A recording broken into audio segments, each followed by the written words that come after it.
hello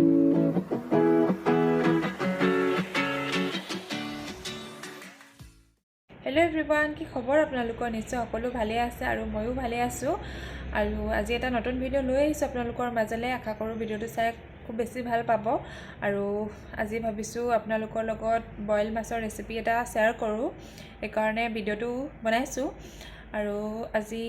খুবেই simple হয় আজি ৰেচিপিটো একেবাৰে সহজ একদম ঘৰুৱা পদ্ধতিৰে বনাম আৰু একো তেল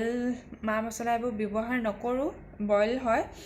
সো হেকলকে চাই যাব ভিডিওটো আৰু হেকত কেনেকুৱা পালে ভিডিওটো জনাবলে নাপাহৰিব আৰু সকলে মোৰ চেনেলত নতুনকৈ আহিছে আৰু এতিয়াও চেনেলটো সাবস্ক্ৰাইব কৰা নাই প্লিজ সাবস্ক্ৰাইব কৰি দিব আৰু লগতে লাইক কমেন্ট শেয়াৰ কৰি দিবলৈ একদমেই নাপাহৰিব ঠিক আছে তেনলে ভিডিওটো হেকলকে চাব আৰু ভিডিওটো চাই কেনেকুৱা পালে জনাবলে একদমেই নাপাহৰিব ঠিক আছে আজি ভিডিওটো ষ্টাৰ্ট কৰো আহক প্ৰথমতে মই এখন কেৰাহীত পানী দিছো আৰু পানীখিনি ধুনীয়াকৈ উতলিবলৈ দিছো আৰু উতলাৰ পাছত মই ইয়াতে দিম এতিয়া হালধি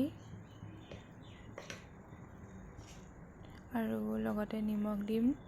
আন্দাজ মতে আৰু আপোনালোকে যিমানটো পৰিমাণৰ পানী ইউজ কৰে সেই মতে দিব আৰু মই ইয়াতে দি দিম কাটি থোৱা কেঁচা জলকীয়া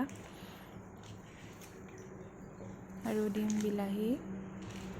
আৰু এতিয়া ধুনীয়াকৈ উতলিবলৈ দিম আৰু লগতে মই কাটি এনেকৈ পিয়াজ দিছোঁ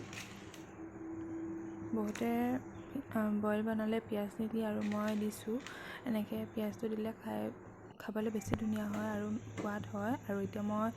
ধুনীয়াকৈ উতলিবলৈ দিছোঁ আৰু লগতে এতিয়া মই ঔটেঙাখিনিও দি দিছোঁ এনেকৈ কাটি থোৱা ঔটেঙা দিছোঁ আৰু এতিয়া ধুনীয়াকৈ উতলিবলৈ দিম উতলি অকণমান ঢাকি দিছিলোঁ আৰু এতিয়া মই ইয়াতে উতল অহাৰ পাছতে মাছখিনি দি দিছোঁ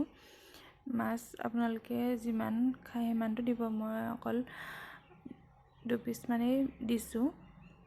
যেহেতু আমি দুজন মানুহ সেইকাৰণে 2 পিচে ব্যৱহাৰ কৰিছোঁ আৰু এতিয়া ধুনীয়াকৈ ঢাকি দিম আৰু উতলিবলৈ দিম আৰু এতিয়া হেকত মই একেবাৰে আদা নহৰু থেতালি লোৱাখিনি দিছোঁ একেবাৰে গুৰি কৰি দিয়া নাই আৰু এনেকৈ থেতালি দিলে বইল বনালে খাই বেছি ভাল লাগে সেইকাৰণে মই এনেকৈ থেতালি দিছোঁ আৰু এতিয়া ধুনীয়াকৈ উতলিবলৈ দিম আৰু লগতে ঢাকন লগাই দিম